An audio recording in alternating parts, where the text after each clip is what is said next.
我谨代表我们院长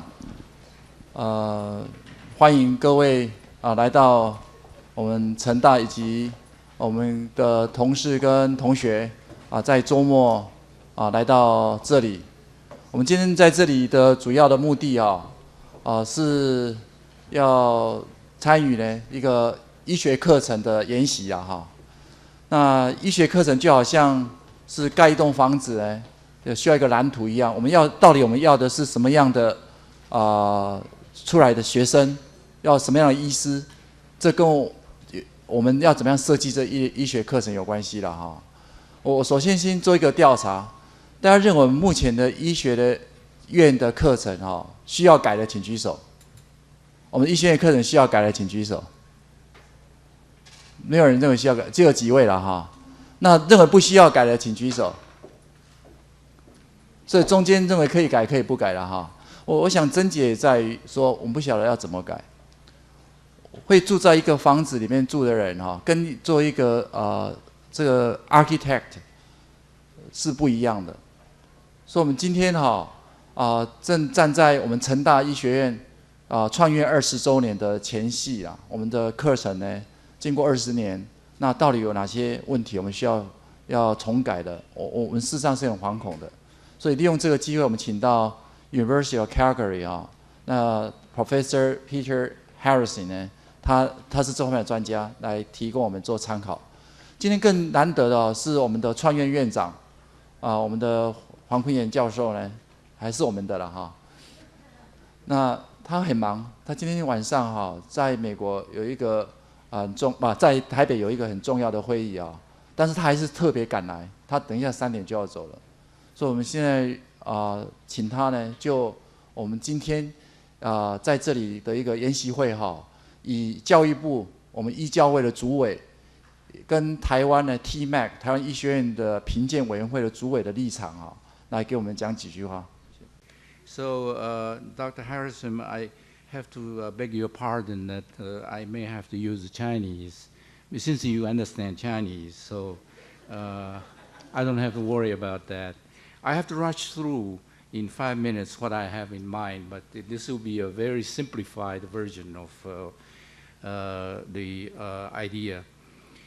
今天在这里我只有5分钟的时间，这个简直5分钟是不可能的事情了。不过我要这个很快的把这个教育部跟这个 tmace 现在认为台湾的医学院应该怎么改革的一个 principle， we have to lay down the principle of reform。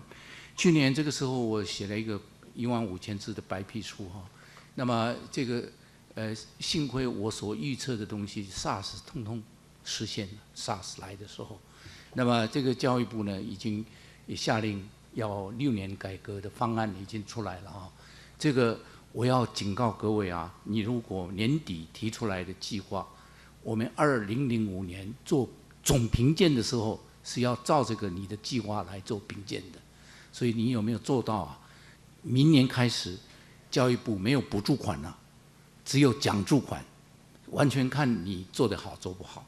第一，我们的这个课程的改革You have to remember that our students who are enrolled in the medical school are high school students.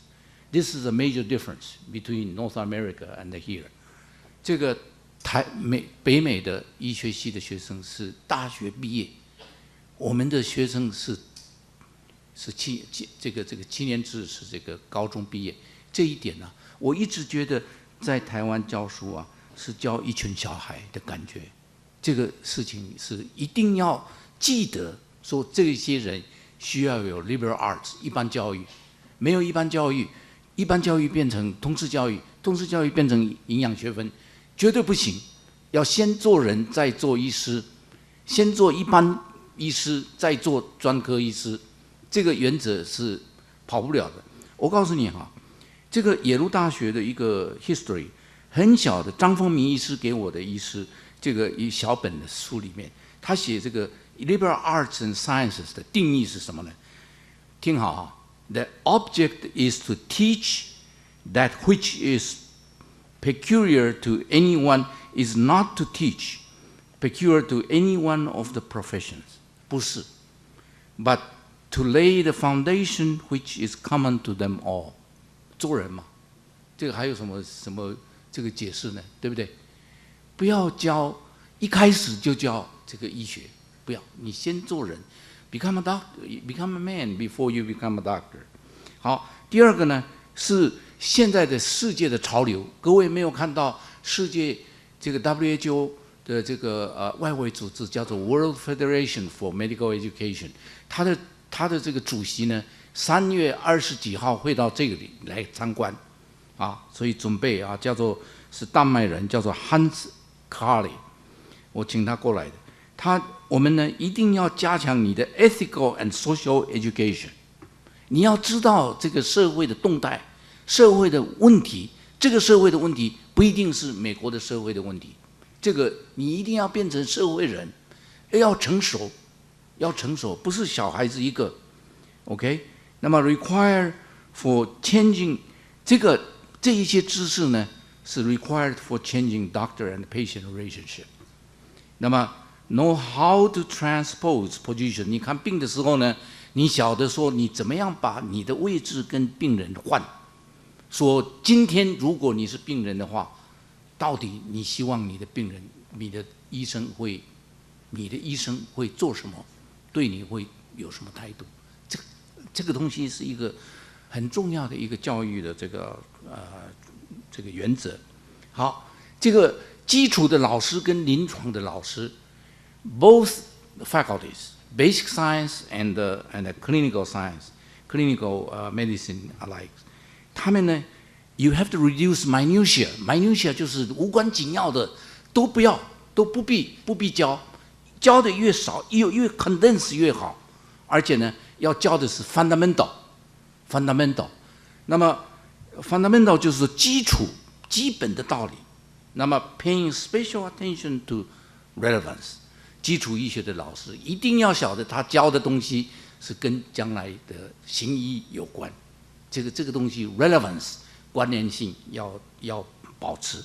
好，这个整个课程啊，要 basically 变成从 spoon feeding 填鸭式的变成这个 spoon feeding to ignite 这个 creative thinking 才可以。各位大概晓得说，我跟那个林其和医师啦，全国的这个9位医师去编了一本书，叫做 SARS 的生句教训。这里面都是 question， 没有 answer， 没有 standard answer， 你去讨论好了，你去讨论。这个应该有这个精神，你们要 creative， 要 thinking 啊。那么这个就是传授知识的课程要减少。各位一定要记得说，你现在知道的传授的知识呢，它的半衰期只有顶多5年，普通平均只有3年，没有用的。你的 fundamental 的事情，你要晓得啊，这个解决艾滋病跟解决 SARS 的人，他在医学系的时候没有听过艾滋病，没有听过 SARS， 但是他们怎么样解决这个问题的？这个才是重要的东西。OK， 所以 PBL 或者是lecture 也好，这个是或者是 hybrid 两边的这个 PBL 跟 traditional lecture 的 hybrid 都可以。要记得 transmission of knowledge is not the important part， 但是想东西一定要有一些基本的知识是真的，所以一定我赞成所有 hybrid 的那种方法。好，这个第5年跟第6年的这个临床见习这2个字，我已经建议教育部把它去掉，所以宋瑞柔教授也很高兴。那么你 clerk 在病房不能再让他走来走去闲混，再躲在这个护理师在那里看书，没人管，不能再接收。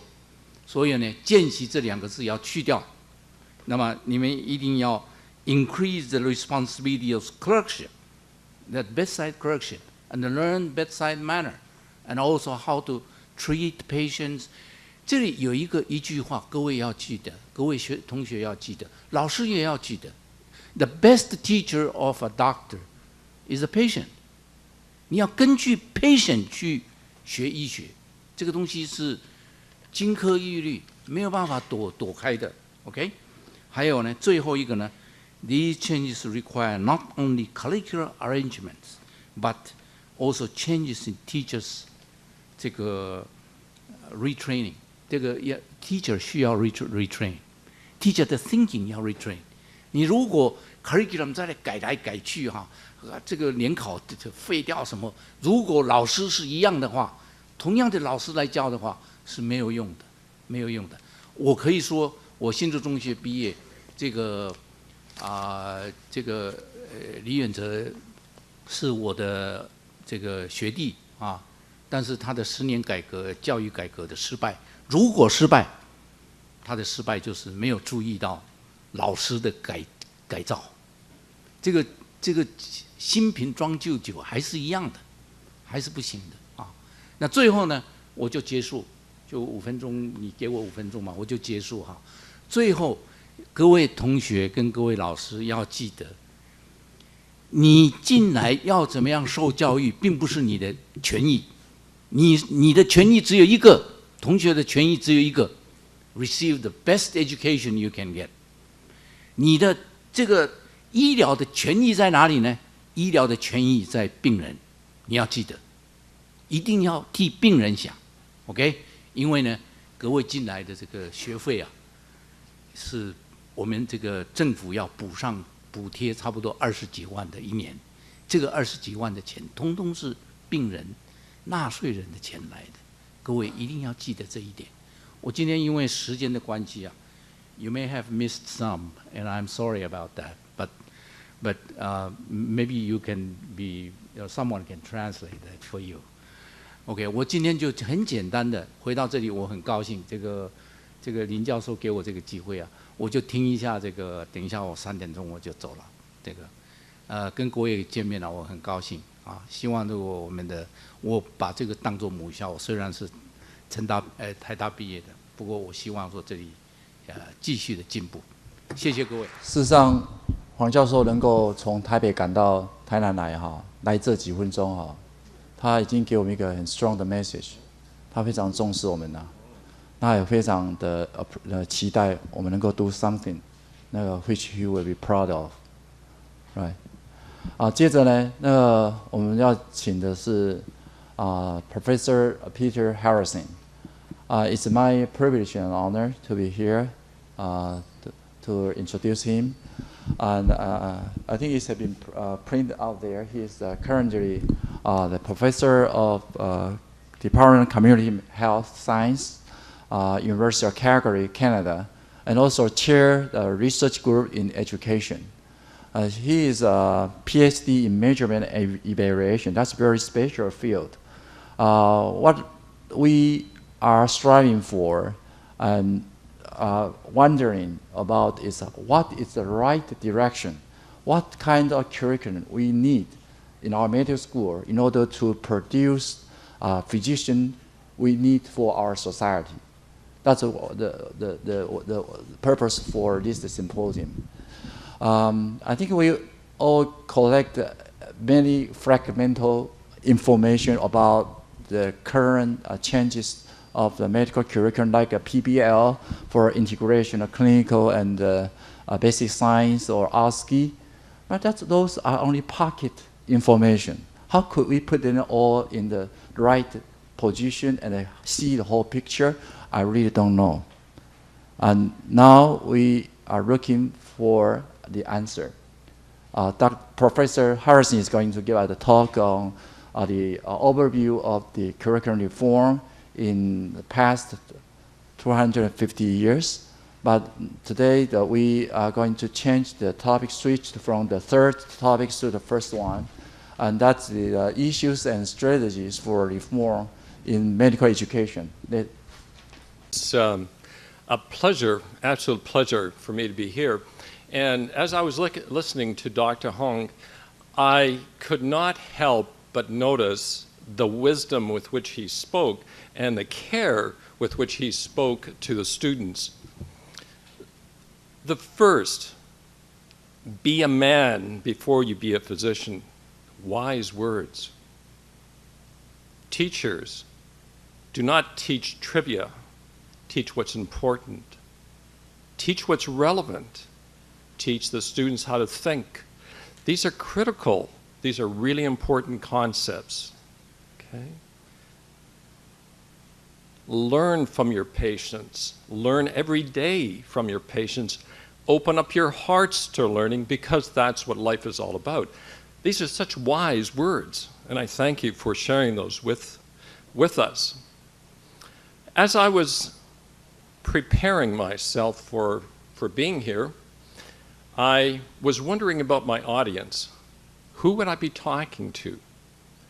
And I'm delighted to see medical students in the audience, because they're the ones that always ask me the toughest questions. No matter where I go, the students always ask me very difficult questions.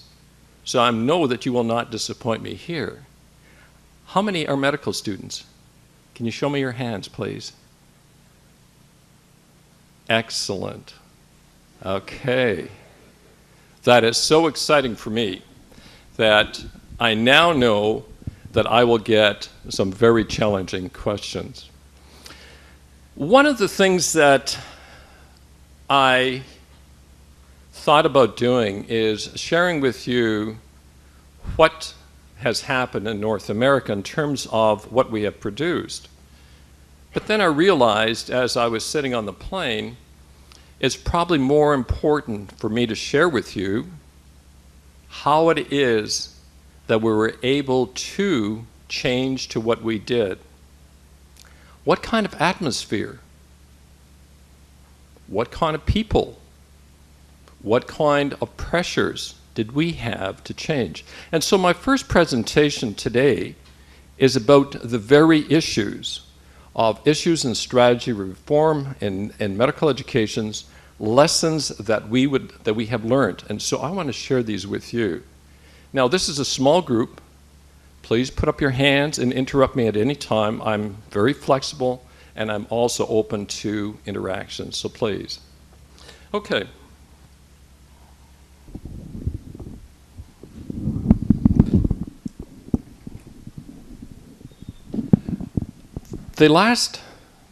Just before I get started, may I have your permission to take your picture? It's okay? All right, thank you.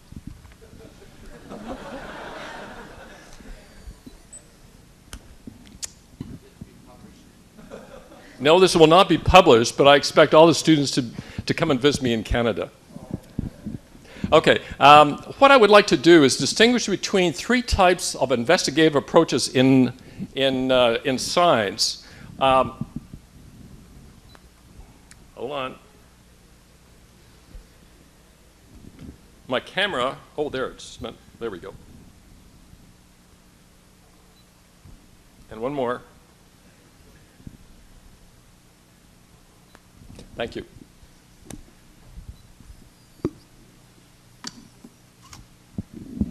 Okay, what I would like to talk to you about is the scientific method and its application to medical education, and basically looking at the world from a simplistic view, a complicated view, and then a complex view. And I'll just share some of those ideas, and I'll give you an idea as to why that's important. I wish to identify 5 principles underlying successful curriculum reform. 5 principles. And I'd like to describe the 4 stages that we went through and what we learned from our experience, and to try and help you with your mission of reform. Change is difficult. There's resistance to change. And this is reflected by the following slide. How many professors does it take to change a light bulb? And the answer is none. Why change? And further, you hear faculty say, if it's not broken, don't fix it. Leave it as it is. But that's interesting, because life is change, and life is improvement. Okay, so what we want to do is engender this idea that we always want to improve. We always want to learn. And to learn is very much exemplified in what Husserl in The Prophet has said. The principle to be kept in mind is to know what we see rather than to see what we know. If we see what we know, we will not learn. Okay? So what we want to do is know what we see and learn. Now, this is the question just for the faculty members. How many here, the faculty members, believe that the field of medicine has advanced a lot since you went to medical school? Where's the faculty? Has there been great changes in the knowledge? Show me how many believe that there's been a great change. Yes, there is. Okay, so most of you are putting up your hands. How many here believe that the field of medical education has advanced a lot since you went to medical school? See? Taiwan. Interestingly enough, we teach how we were taught. And what that does is perpetuate what was and not what ought to be.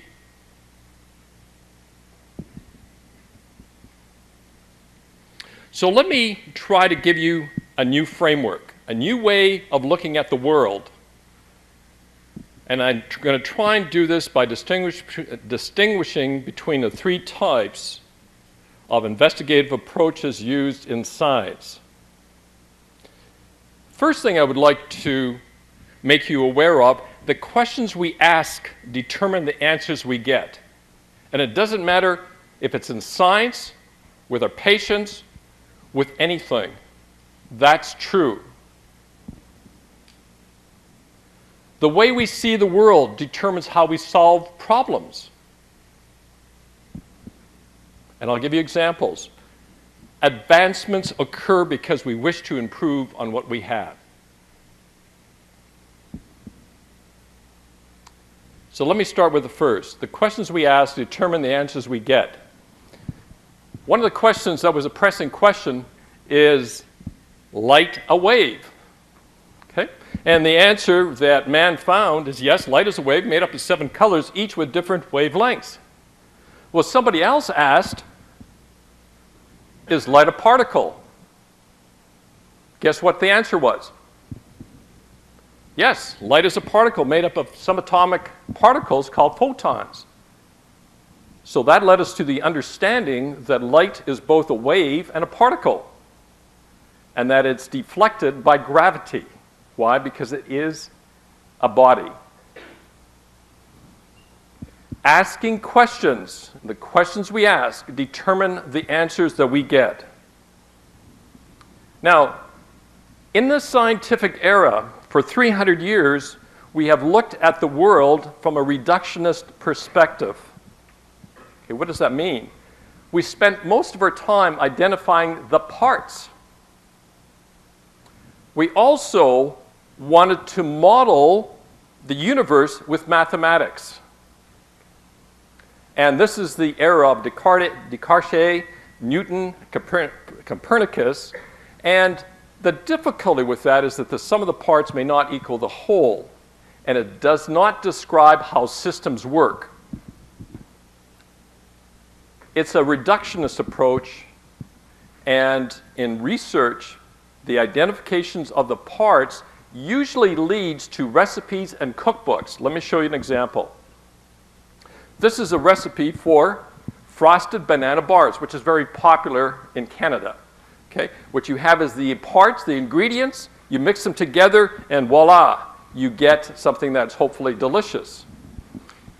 It's a simple form of problem solving. You have input, a series of steps, and output. And each replications without the need for any particular expertise. You don't need a lot of expertise if you have a recipe. Okay? And it produces standardized products. Best recipes give the good results every time. So you're probably wondering, where am I going with this? Just hold on. I'll show you. Systems approach. You get more complicated questions when you look at systems. What are the parts? What are the functions? Do each part play? And how does the system work? For example, how does the cardiovascular system work? Okay. What regulates it? What are the parts? What are the function? And what regulates it? And there's a diagram below to indicate that several recipes put together can form a system. Now, systems have been used to put man on the moon through the machine coordination and experts working those machines. Very useful, very helpful in today's world. However, we have moved from the scientific era, machine era, information era, and now we're into the complexity era. What is the complexity era? Let me try and give you an understanding of that. It goes beyond the questions of systems. It's the study of organizations, institutions, and organisms that are self-adapting and self-regulating.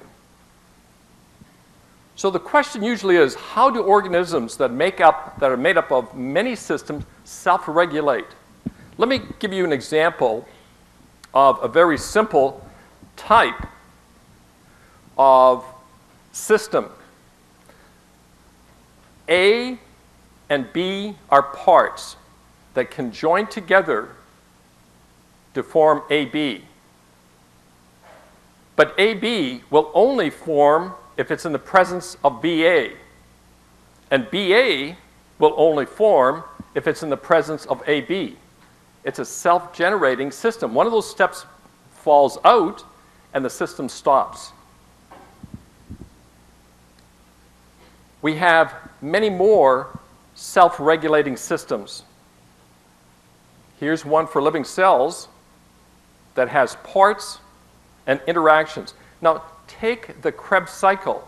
It has 700 parts and 3,000 pathways that is self-regulating. We are now in the era of trying to understand organisms and how they self-regulate. Yes, please. Do you think along the same line that molecular biology is a product of reduction? Well, it depends on the way you're looking at it, because you can be in any field. You can be in medical education. You can be in biochemistry. In any field, it's the way that you look at the world and the questions you're asking and the investigations that you then derive. So I would not say that molecular biology is in a reductionist field, or that it's an era that everybody goes through. We start looking at the world in simple ways, complicated ways, and then complex ways. And most of the investigations today are in the complex world. And even in medical education, we're trying to understand the complexity. And we look at things as a whole, as a self-organizing body. So let me try and explain that, okay? Thank you. Complex question. Raising a child. Do you think a recipe would work in raising a child? No. It is unique, self-regulating, and all you can do is guide it. Just as all you can do is guide a patient. Okay? You can guide a medical school, but you cannot walk in, and I cannot walk in and give a recipe on how to change. But I can show you what are the elements for change. And I can also show you why change is important.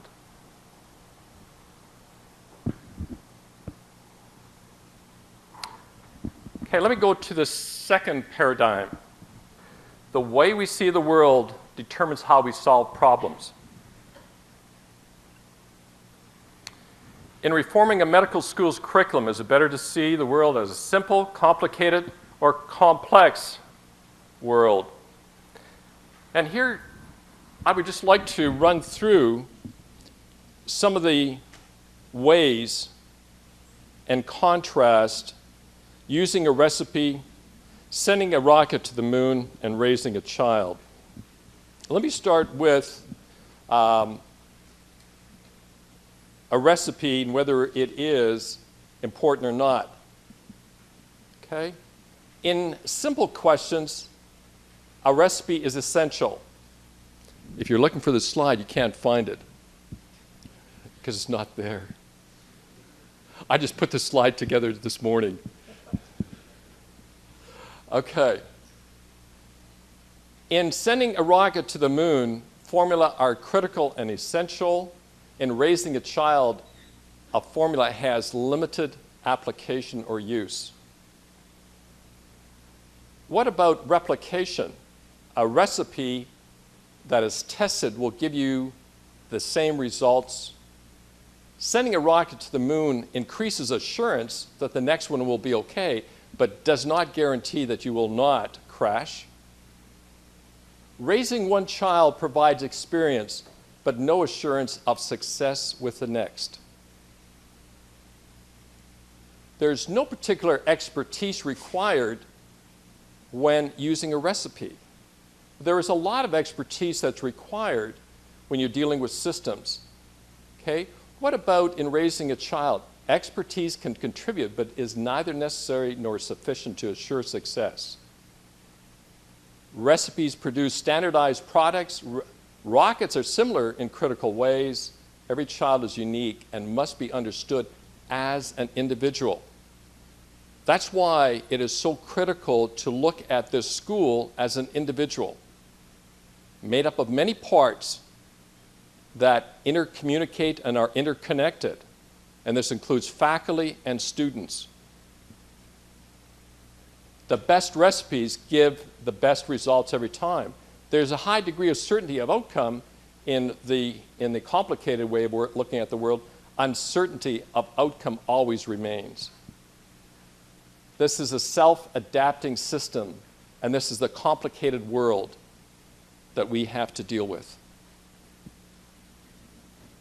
There is a wonderful paper by two Canadians, Gluberman and Zimmerman, recently looked at complicated and complex systems.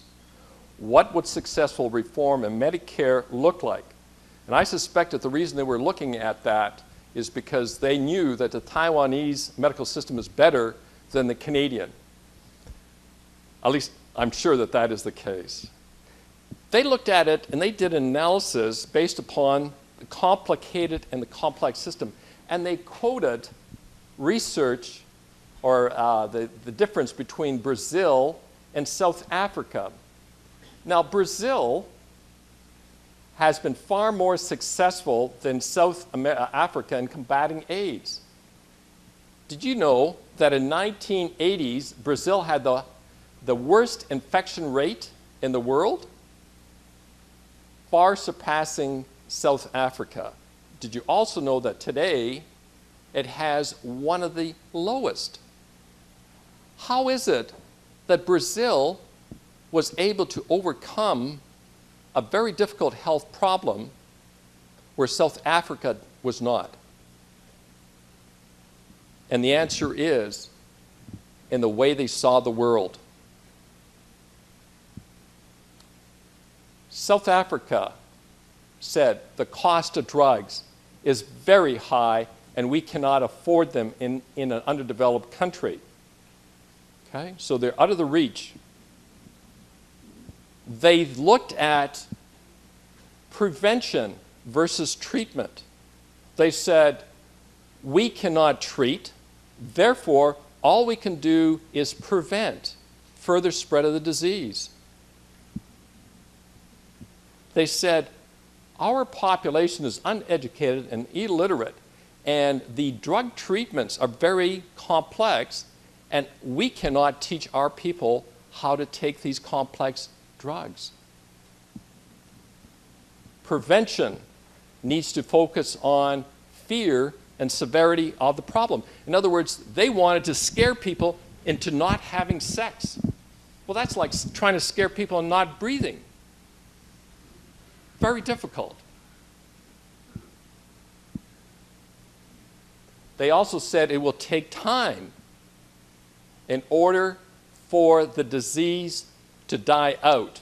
But meanwhile, there will be several million of people and 2 or 3 generations before that's able to accomplish this. And it takes a good healthcare system to accomplish all this. And Brazil said no. Here's the questions that basically South Africa were asking. What will drugs costs be for our infected population? The Brazilians said, how can we reduce costs so that we can provide treatment for all who need it? Do you know what they did? Asking that question, they manufactured their own drugs. What about South Africa? With our limited resources, should we focus more on prevention or treatment? And they focused on prevention. And Brazil said, how can we achieve our prevention goals while treating all those currently infected? So they, in fact, were treating people and getting the people to talk to other people. By asking the questions, they created bigger solutions. Now, the last point is advancements can occur because we wish to improve on what we have. And a good example of that is flight. In 100 years, we went from a person who basically was gliding to super rocketry. How did we do that? By improving on each of the preceding things that we created. We look to improve. Okay? So, in medical education, do we want to improve on what we have? Absolutely. Absolutely. Do we want to create better physicians, a better society? Absolutely. But we have to look at the world differently. How many here know how the internet got created? It is one of the one way in which one system built on the other. Well, it started off with the US military. They had one computer and they had connections to this one computer all across the country. And some generals said, you know what, we are very liable, or we could be in very shaky grounds, because if somebody broke into this machine, they could steal all our secrets. Okay? So they said, let us disperse. Let us put our information on many computers. So that's what they then did, is they dispersed it. Okay? But through the dispersion, they found that it was difficult to get to a machine if other people were on that same line. So they said, well, let us now distribute it. So they had multiple interconnections to the same spot. And if you look at the internet today, that's what it looks like. It's a living organism that is self-regulating, and there are 6 connectors to every node. Why is it so fast? Because we can go down the channels that have the lowest amount of traffic. But each system built upon the preceding system. Changing a medical school curriculum. Is it a system? Does it have parts? Does it have various functions? Does it communicate with one another? Does it know where it's going and what should be created? Well, I've taken change and solutions and I put them into 3 categories. And I'm going to get you to do some work because I notice some people are falling asleep. Okay, so one of the things I always do is get people to react if they're falling asleep. That means that I can at least jar them in some way. A simple solution is to change a medical school curriculum requires a good leader who tells faculty what to do. That's a simple solution. A complicated solution is given our faculty workload and available money, we should hire experts to help us develop an organ-based system, curriculum. Okay? A complex solution is we will find ways to utilize all students and faculty to create the very best integrated medical school curriculum for the people of Southern Taiwan. Which will give you a better result? That or that?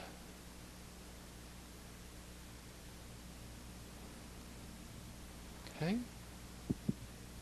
So, here's the challenge I'm going to give you. I want you to talk to the person next to you, and I want you to identify the most pressing problem in your medical school. I want to hear some chatter.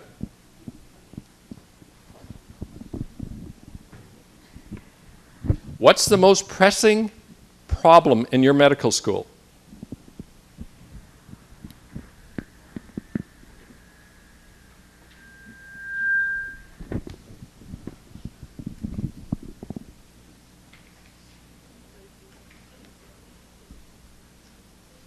I don't hear very much chatter.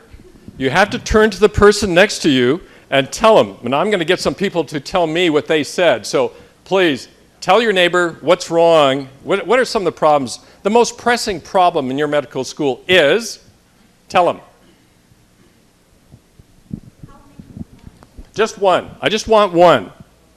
The most difficult problem in your medical school is. All right. Who's going to volunteer and tell me what the most difficult problem is? Please. Anyone? We won't proceed until somebody gets up and says something. You're stuck with me. There's microphones over here, please. Would you rather I pick someone?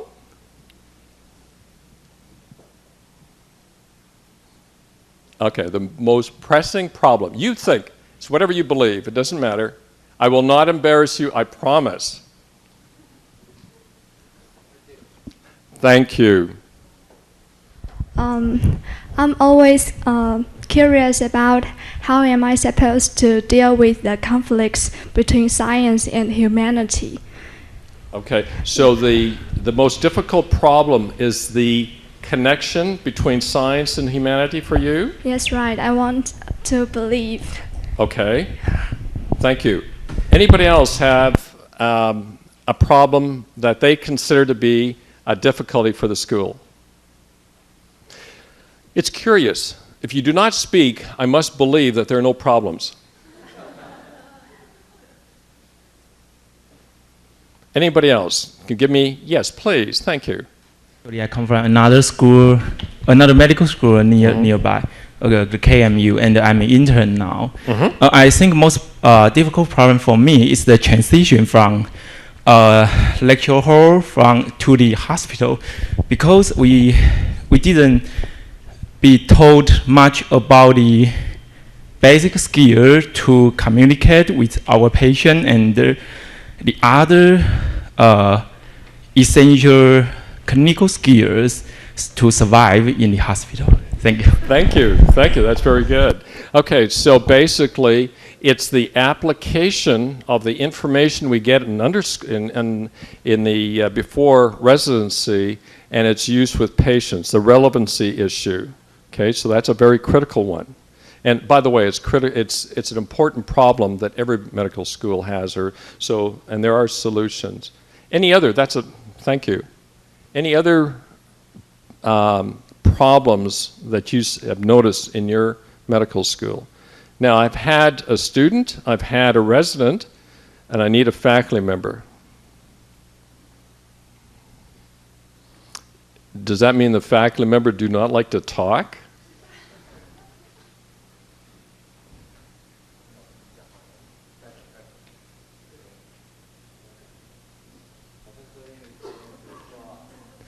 what they see, and they cannot say the student is the most difficult problem.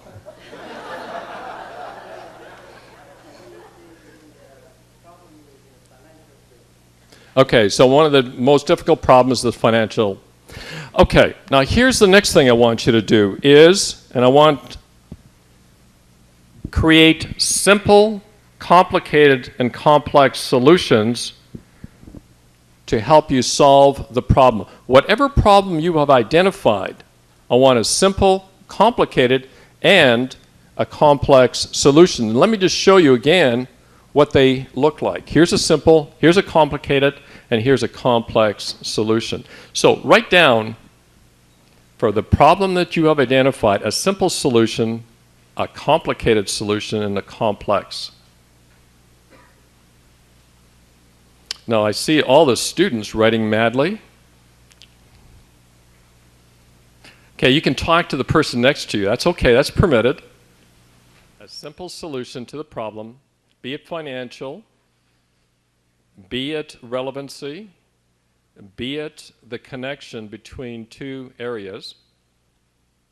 A simple solution, a complicated solution, and a complex solution. You got 2 minutes. Come on, guys.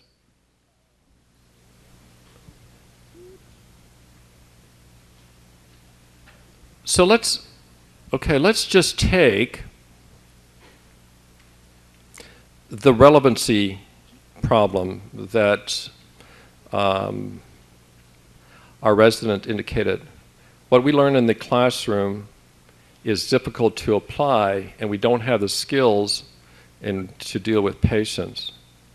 What's a simple solution to that?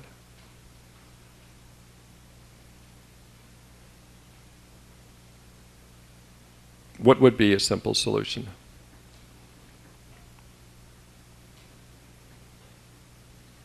Give the student more patience earlier in the program? Would that be simple? What's a complicated solution? Boy, this is a tough ground. You people don't like talking to me. Okay, what's a complicated solution to that?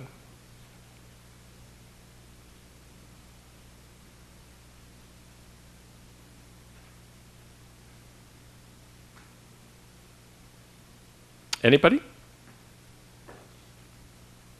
A complicated solution might be something like, we will create 2 courses and we will teach communication, physical examination skills, and then give an OSCE. What's a complex solution?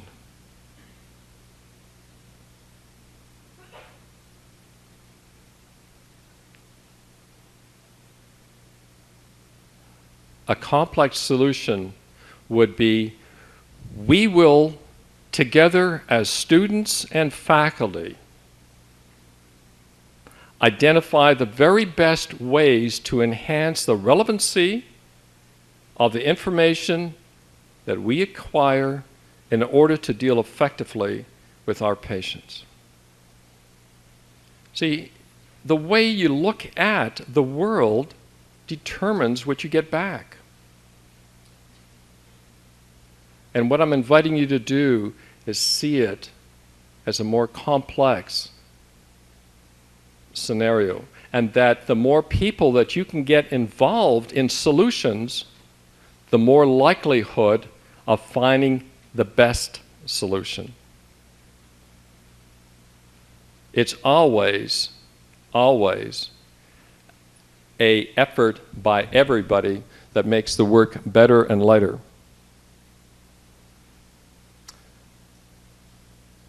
Okay, let me identify the 5 principles of successful curricular reform. First of which is reform of curriculum in medical schools must be seen as a complex problem. There are no recipes, and complex solutions tend not to work. I cannot tell you how to improve upon your curriculum, but you know what? Every one of you, if gave their information and what they understand of the world, and you talk to each other, you will find a solution. you will be able to create the very best, because that's what we did. No change in medical education can occur unless there is a perceived need and a desire for change. You must understand that the world is constantly evolving. If you're sitting back and doing nothing, you're not contributing. You must understand that there is a need, and you must have a desire for change. Now, curricular reform is everybody's responsibilities. Administration, faculty, but both basic and clinical scientists must talk to each other and look at the student as to how they can best help them be the very best physician. Students must have an input. By the way, in our school, we have students in every one of our committees, and their opinion is highly valued. They're honored for being on our committee, and we appreciate all the views that they give us. Because why? We work together to make a better educational experience for them. The staff must be involved in outside organizations. Now, it doesn't matter where you go, people will separate themselves into thirds. 1/3 will be for change, 1/3 will be neutral, and 1/3 will be against change. That's just a human endeavor. But if you're going into curriculum change, you're trying to convince the third that are neutral to be positive and those that are against to be neutral, so they don't sabotage you. Okay, the beginning of change is through clear communication. Can you imagine how beautiful our body is? Do you know why it's so beautiful? Because it's all interconnected. Our heart talks to our lungs, talks to our kidneys. Can you imagine what kind of body we would have if our heart didn't talk to the kidneys? There was no communication between them.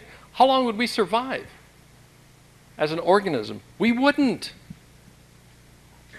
Okay, so all the parts must talk to one another. And medical education change and reform is very important. You must appreciate that. Otherwise, it's not going to happen.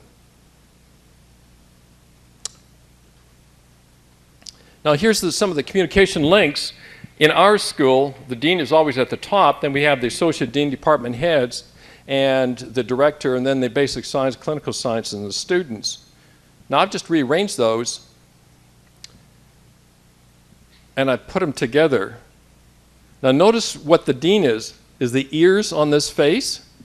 The dean should listen. Okay. Notice associate dean and department heads are the eyes. They observe.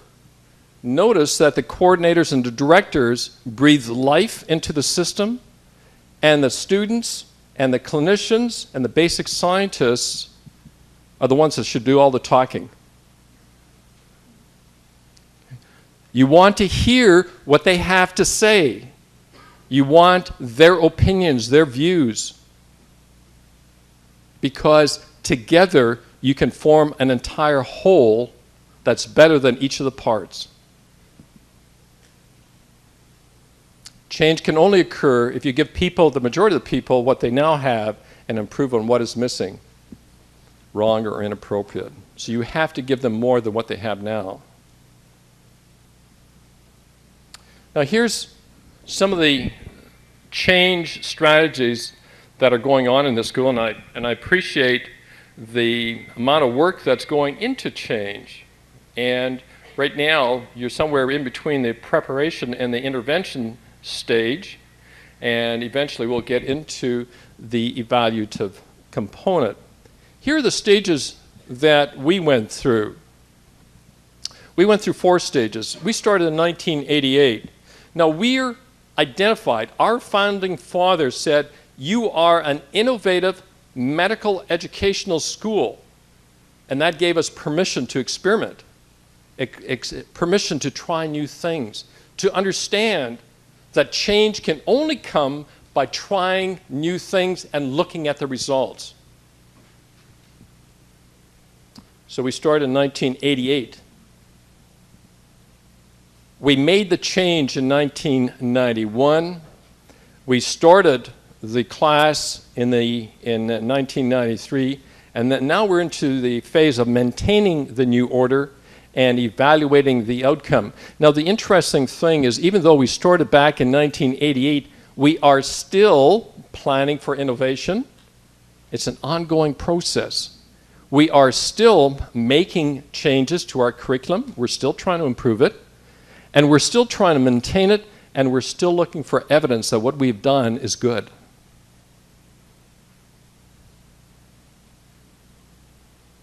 So, back in 1988, we observed, we listened, and we asked the question, what is wrong and what is good about our system? And we heard discontentments, unhappiness, and we heard a lot of people blaming everybody else. That doesn't happen in this school, does it? Okay, then we tried to gather information. We gathered information. We had 2 parties do an independent evaluation that we used to discuss and to set up discussions. So we had 2 independent evaluations, and we had 4 faculty and student meetings. These were very formalized meetings. How did the dean get everybody there? He provided lunch.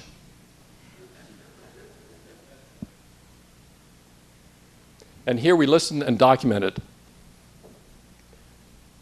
And based upon principles of reform, we created a vision for the entire school. And we were enthusiastic and excited. Great time. And we made presentations to faculty, administrators, and students, and we were surprised they accepted our ideas. Why? I don't know why we were surprised, but we had talked to everybody, and everybody knew what was coming out. So there should have been no surprise. Now, let me give you some of the details in all this. Dr. Mandan, Dr. Rabin, and Dr. Fisher were the ones that were responsible for the independent evaluations of positive and negative things. And then the 1990, we had the curriculum committee create 4 symposium. And what we had them do, what we discussed at each one, is what to learn, the curriculum, because there was a lot of redundancy in our curriculum. We wanted to remove those redundancies. How to learn, how to best transfer information and knowledge and skills, how to assess, how to improve upon assessment of what students have learned, and then how to improve on faculty development. You can't get change unless you help faculty to change.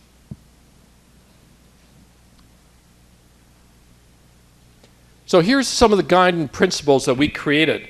Units in all our courses shall be defined in terms of clinical problems to be solved. That's all we said. That's all we said. Very simple. Units in all our courses will be defined in terms of clinical problems. So now we have 125 units. They're how patients present to physicians. So we look at a patient problem, and that's our unit. All units shall list objectives. We detail how and what students must learn. Does it help students to learn if you tell them what they're supposed to learn? Absolutely. If students know what they're supposed to learn, it's a lot easier for them to learn it. Okay.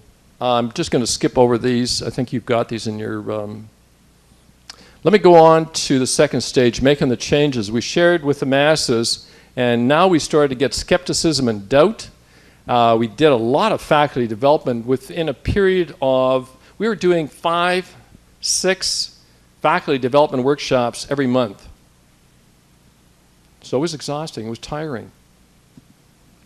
We assigned duties and responsibilities, and people volunteered, which was even better, and we monitored the progress.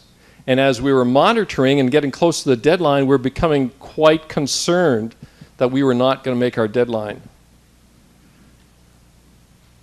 We did manage to launch, and we basically encouraged and supported. This was because we were panicking. We reassigned responsibilities because some people did not do what they were supposed to do.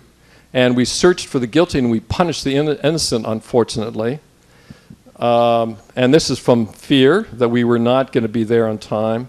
We launched and we were excited and hopeful. And then, of course, you got to give praise and honor to the non-participants. So everybody got praised and everybody got accolades as to the work that was done. All right.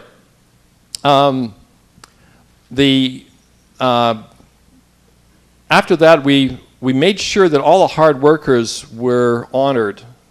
We wanted to make sure that people didn't see this as a useful or as a useless exercise for which they would not be rewarded. They were rewarded. And we also we looked for things that went well, why we were tired, and we prodded the stragglers and we were fine-tuning. This is out of confidence. And then we identified weaknesses and we corrected them. And then we watched and waited. And you had to be patient. Curricular change does take time. So finally, on evaluations, I suggest you have a plan. Be creative. And I'll show you some of the results that we got. Conduct evaluation, research, and publish. And this comes from pride. Listen to public challenges and reflect. And this is reality. Now, in our planning, we used the stakes model. We had the intended curriculum, what we wanted to create. The delivered curriculum is what we gave, and then we looked at measures of curricular outcomes, and each of those cells represents a different facet of our evaluation plan. The plan was approved by the curriculum committee in '94, and our first class started in 1994. And we had a lot of questions in our evaluation. Do students in the clinical presentation curriculum remember more basic science than students in the body systems curriculum? Were they better at clinical problem solver? Were they better physicians? We didn't ask the important question whether they were a man before they became a physician, but that partly should have been there. So let me summarize. I'm at the end of my presentation. Faculty must be seen as a complex, self-adaptive system.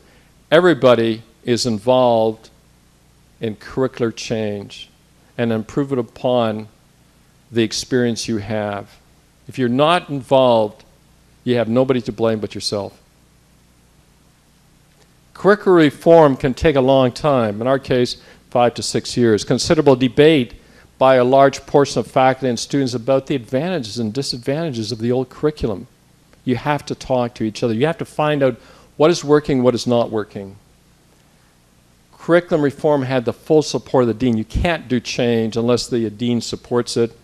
And the principles of reform were presented, accepted to the Dean's Council, Executive Faculty Council, and the General Faculty Council. And we have ongoing faculty development. We still do a lot of faculty development. We do ongoing curriculum improvement. Once you create a new curriculum, doesn't mean you can stop. You have to continuously look for ways to further improve it if you want to grow. And we do this through evaluation and publication. And this is Calgary just before I left in autumn. Thank you very much. 有没有人要问Professor Harrison 他刚刚讲的一些相关的问题？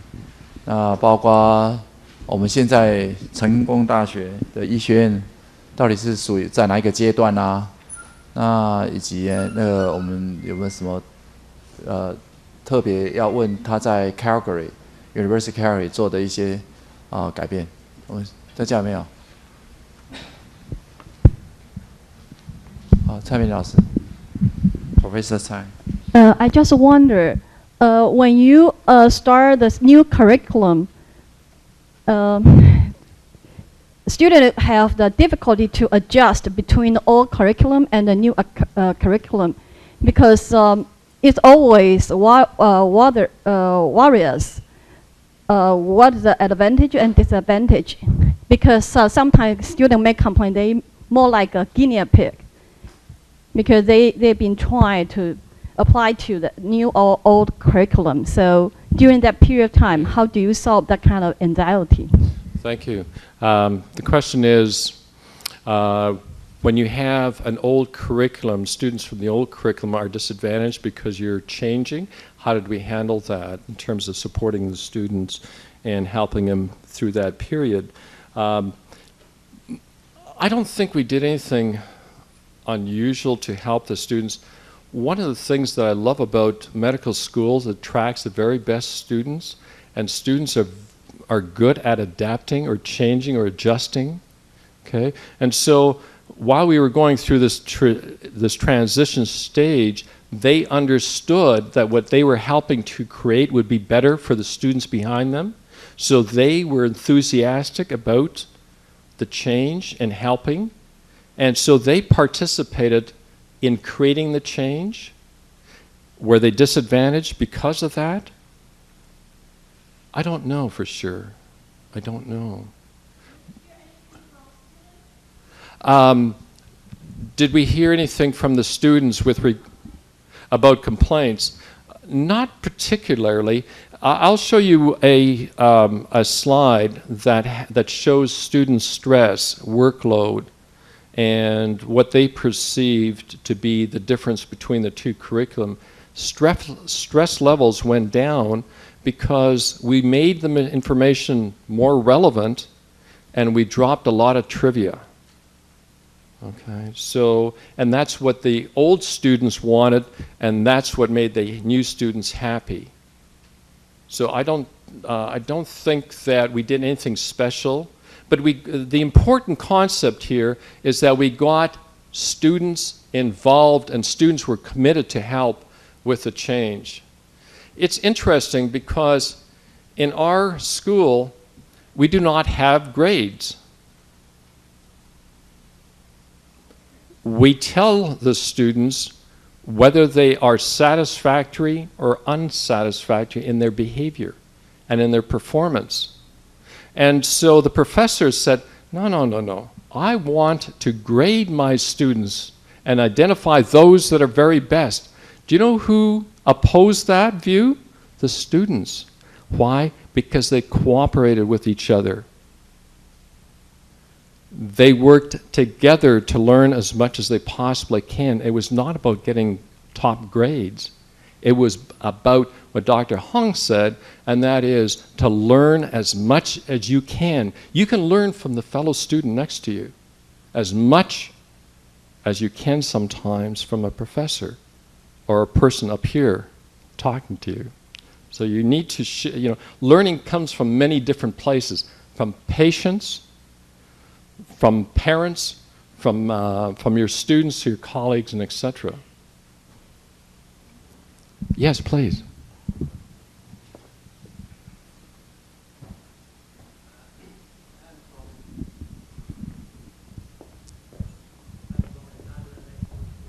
Oh, thank you.